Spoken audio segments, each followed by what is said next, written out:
বিরিয়ানির ফ্লেভার যদি বিরিয়ানির মতো না হয় তাহলে বিরিয়ানি না খাওয়াই ভালো।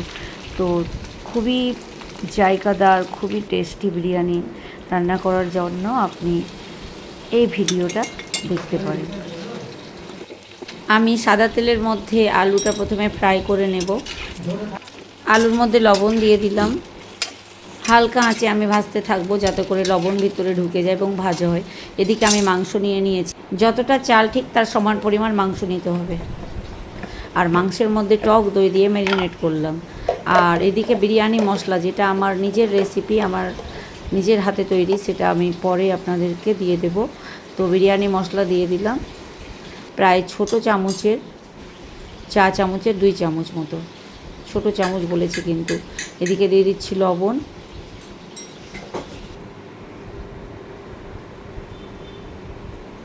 আর দিয়ে দিচ্ছি আদা, রসুন এবং জিরে বাটা,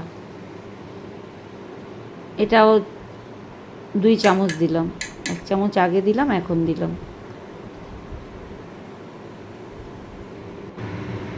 এবার সমস্ত কিছু দেওয়ার পর এবার আমি আন্দাজ মতো লঙ্কা দেব। হলুদ কিন্তু আমি বিরিয়ানিতে দেব না, বিরিয়ানির মাংসতে হলুদ দিতে লাগে না।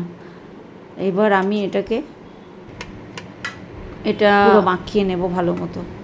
কিছুক্ষণের জন্য প্রায় আধ ঘন্টার মতো ম্যারিনেট করে রাখছি। এদিকে আমি অন্যান্য টুকিটাকি কাজ করছি। একদম হালকা আছে আলুটা ভেজে নিয়েছি।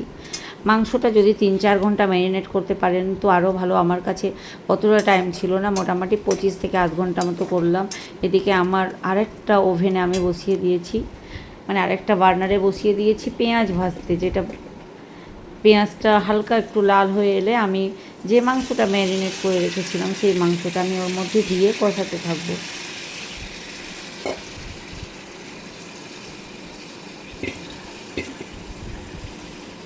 যে তেলে ফ্রাই করলাম আমার বিরিয়ানির যে পেঁয়াজটা, সেটা হচ্ছে সাদা তেল। আপনারা অর্ধেক সাদা তেল অর্ধেক ঘি দিতে পারেন, তাহলে আরও ফ্লেভার আসবে, বা পিওর ঘিও দিতে পারেন। তো এবার এক্সট্রা কোনো জল দিতে লাগবে না। এই যে দেখুন 1 চিমটে চিনি দিয়ে দিলাম, কারণ কি চিনি না দিলে সেই কোরমার ফ্লেভারটা আসবে না মাংসটা। এবার নিজে থেকে জল ছাড়বে, দই আছে, মাংস আছে, তো অটোমেটিক দই ছাড়বে। এদিকে ভাজতেই থাকছে আলু। আর অন্য একটা এটাতে আমি আবার কিছুটা ব্রেস্তা করে রেখেছি। ব্রেস্তাটা আমি উপর থেকে বিরিয়ানির মাংসের মধ্যে দেব। এদিকে আমার মাংস কষা হয়ে গেছে। মাংস একদম শুকনো শুকনো করে দিতে হবে, নালে বিরিয়ানি ঝোল ঝোল হয়ে যাবে। তো আর এই যে এটা আমি বলতে ভুলে গেছি, উপর থেকে একটু ঘি এবং কেওড়া পানি লাগবে। অনেকে কেওড়া পানি দিতে পছন্দ করে না, ওদের এক্সট্রা গন্ধ লেগে যায়। তো আমি উপর থেকে কেওড়া পানি এবং ঘি দিই। তো সেটা কেওড়া পানি দেওয়ার টাইমে ভিডিওটা অন করিনি। এদিকে আমি লেয়ার করে সাজিয়ে নিব। প্রথমে ঘি দেব বাসনে, তারপর আবার রাইস দিলাম, আলু দিলাম, আবার মাংস দিলাম, উপর থেকে কেওড়া পানি, ঘি, সমস্ত কিছু এভাবে লেয়ার করে সাজাতে হবে। একটা কথা মনে রাখতে হবে, বিরিয়ানি হচ্ছে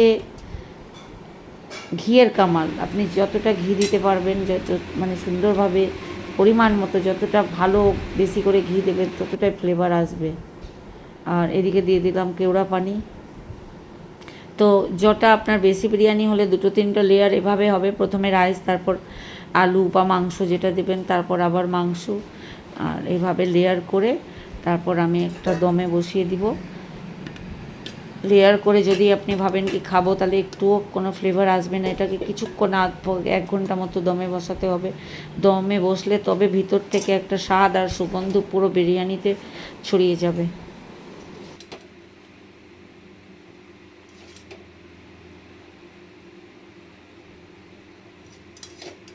দম বিরিয়ানি করার জন্য, এটা আমি দম বিরিয়ানি করছি, আর দম বিরিয়ানি করার জন্য আপনারা জলের উপর অন্য একটা পাত্রে জল নিয়ে ওই বাষ্পের মধ্যে রেখে দিতে পারেন।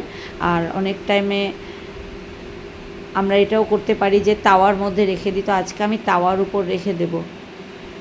তো লাস্টে আবারও একটু ঘি দিয়ে দিলাম।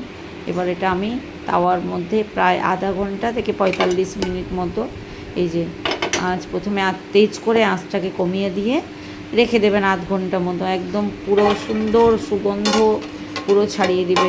দরকার হলে থালার চারিদিকে আটা মেখে মিশিয়ে দিবেন, বা আমার কাছে অত টাইম ছিল না, তো আমি একটা ভারী জিনিস চাপিয়ে দিয়েছি।